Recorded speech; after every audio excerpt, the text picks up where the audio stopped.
नमस्कार। इन खबर में आपका स्वागत है। कोरोना को लेकर के नई आस जगी है। ऑक्सफोर्ड यूनिवर्सिटी में सबसे बड़ा परीक्षण शुरू हो गया है। CHADOX1N COVID-19 नाम के इस टीके की सफलता की संभावना 80% से ज़्यादा जताई जा रही है। यदि ये वैक्सीन सफल रहा तो समझिए कि लगभग 2 लाख लोगों का जान ले चुका ये कोरोना थम जाएगा। पहले परीक्षण में 2 लोगों को टीका लगाया गया, जिसमें एलिसा ग्रेनेटो नामक महिला वैज्ञानिक भी शामिल हैं। ऑक्सफोर्ड के शोधकर्ताओं ने चिंपैंजी में मिले ऐसे वायरस के जरिए तैयार टीके के पहले चरण में गुरुवार को 18 से 55 साल के 510 वॉलंटियर को खुराक दी। इसके जो निदेशक हैं प्रोफेसर सारा गिलबर्ट, उनका दावा है कि टीके का इंसान पे कोई शारीरिक दुष्प्रभाव नहीं होगा। जून में प्रारंभिक नतीजों के बाद सितंबर तक टीके की करीब 10 लाख खुराक तैयार हो जाएगी और मंजूरी मिलने के बाद उसे तेज़ी से बांटा जाएगा ताकि इस बीमारी पे नियंत्रण किया जा सके। जर्मनी में भी बायोनटेक और अमेरिकी कंपनी फाइजर द्वारा तैयार टीके को बुधवार को मनुष्यों पर परीक्षण के लिए मंजूरी मिल गई।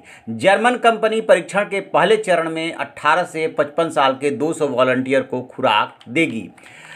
एक बात आपको बता दें कि ये 70 देशों के 150 से ज़्यादा संस्थान जो है टीका तैयार करने में लगे हुए हैं और जर्मनी व ब्रिटेन समेत 5 ही ऐसी परियोजनाएं हैं जिन्हें पशुओं के बाद मानवों पर परीक्षण की मंजूरी मिली है। जुलाई अगस्त तक अमेरिका में भी यह परीक्षण शुरू हो जाएगा। जो और कंपनियां इस होड़ में है उसमें चीन की मिलिट्री मेडिकल साइंसेज एकेडमी और कैंसिनो बायो का 16 मार्च से मनुष्यों पर परीक्षण हो रहा है।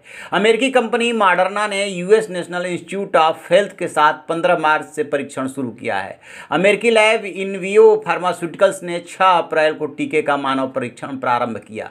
कहने का मतलब यह है कि और भी कंपनियां मानव पे परीक्षण कर रही है। इसमें चीन की भी कंपनी शामिल है, अमेरिका भी शामिल है, जर्मन शामिल है।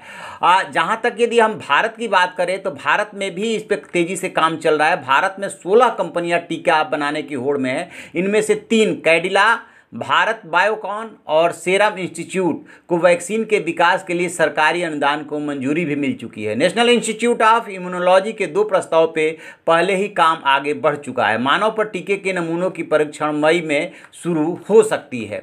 इस बीच में WHO ने अपने हिसाब से थोड़ा सा आगाह भी किया है और उसने ये कहा है कि किसी बीमारी का टीका तैयार करने में कम से कम 1 से 1.5 साल का वक्त लगता है। प्रयोगशाला और पशुओं के बाद 3 स्तर पर मनुष्यों पर टीके का परीक्षण होता है।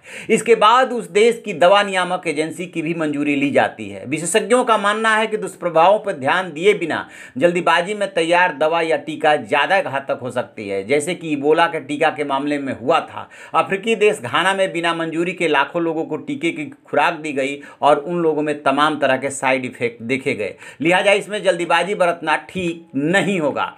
तो यदि आप बात करें कि इससे पहले जो इस तरीके के वायरस आए थे और उनमें कितना समय लगा, तो H1N1 में 15 महीने का समय लगा था, सार्स में 20 महीने का समय लगा था, इबोला में 6 लगा था और पोलियो में जो है काफ़ी वक्त लग गया था।